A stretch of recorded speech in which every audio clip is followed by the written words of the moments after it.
Hindi po, wala. Hindi, ano pinamahagi mo? Ano sinabi? Ikaw lang po. Dahil bakit ganyan sinabi ha? Di ba sa ating malakas, ginamit nyo lang mga taga-kulong para sa vlog nyo at sokmed. Dismayado lahat, naghintay sila ng isang oras sa gutom. At lalong ginamit yung mga staff para mag-alis sa inyo. Tapos wala kayo kinabot. Nisip kong doon, nag-abot ako ng 3,000 lahat kanin ko na yung kanina. Ano pinakamalaki? Sino ba kayo dito? Staff po, staff. Sino kayo dito? Ha? Bakit hindi ka nabigyan? Ay, hindi Pumunta kami dito para tumulong at ipromote ko mo.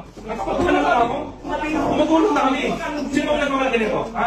Pag pinapayagan ninyo yung mga ganitong staff ng munisipyo, dapat kayo may gusto nyo nabigyan. Di ba? Tumulong daw siya. Hindi naman daw siya nabigyan. Ano ba may hindi ko sino? Tignan nyo nga, Mayor, nandito po kami para tumulong. Ay, no, mga mataganda sana lang. Promote kami dito para ipromote ang pulis ng Palawan. Papasasin mo kami. Oo. Wala pong mahimik po. Oo nga, teka lang. Sino po yung Mayor dito? Si Mayor Reyes po. Mayor Reyes, nananawagan po kami na ganito pong klase ng mga tao ang lalason sa munisipyo ninyo.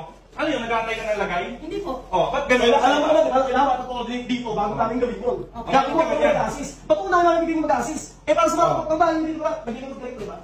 Sino priority nyo? Sino priority? Sino taga-munisipyo? Bakit mas una kayong lagyan, gano'n? Hindi po, hindi po. Ay,